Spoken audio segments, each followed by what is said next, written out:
അപ്പോൾ നമ്മളിത് പുഴുങ്ങിയെടുത്ത് തക്കാളി ഇതവിടെ തൊലി കളയുന്നുണ്ട്. പിന്നെ വെളുത്തുള്ളിയും ഇഞ്ചിയും തൊലി കളഞ്ഞ് വെച്ചിട്ടുണ്ട്. കുറച്ച് പെരിഞ്ചീരകവും ഒരു 3 ഏലക്കായും കുറച്ച് ഗ്രാമ്പും ഇട്ടിട്ട് കൂടെ ഒരു കഷ്ണം പട്ടയും ചേർത്ത് നമുക്കിത് നന്നായി അരച്ചെടുക്കാം.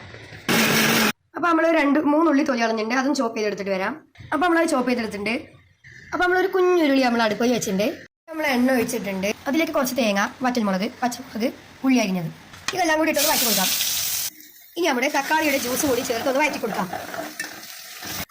കുറച്ച് മഞ്ഞപ്പൊടിയും മുളക് പൊടിയെക്കാട്ടിലും തോനെ മല്ലിപ്പൊടിയും കൂടി ചേർത്ത് നന്നായി മിക്സ് ചെയ്യാം. ഇത് നന്നായി ഒന്ന് വഴറ്റി കൊടുക്കാം. ഇനി നമുക്ക് ചിക്കൻ കൂടിയിട്ട് നന്നായി വഴറ്റിയെടുക്കാം. കുറച്ച് മല്ലിയിലും കറിവേപ്പിലയും ഇട്ട് കുറച്ച് വെള്ളവും ഒഴിച്ച് നന്നായി വേവിക്കാൻ വെക്കാം. അല്പം ഉപ്പും ചേർത്ത് നന്നായി എണ്ണ തെളിയുന്നത് വരെ നമുക്ക് വേവിക്കാൻ വെക്കാം. ചിക്കൻ കറി ഇവിടെ റെഡി ആയിട്ടുണ്ട്. കൂടെ കഴിക്കാൻ പൊറാട്ടയും. അപ്പോൾ നല്ല മണക്കുണ്ട്, അടിപൊളിയുണ്ട്. എല്ലാവരും ട്രൈ ചെയ്യുക. Thank you.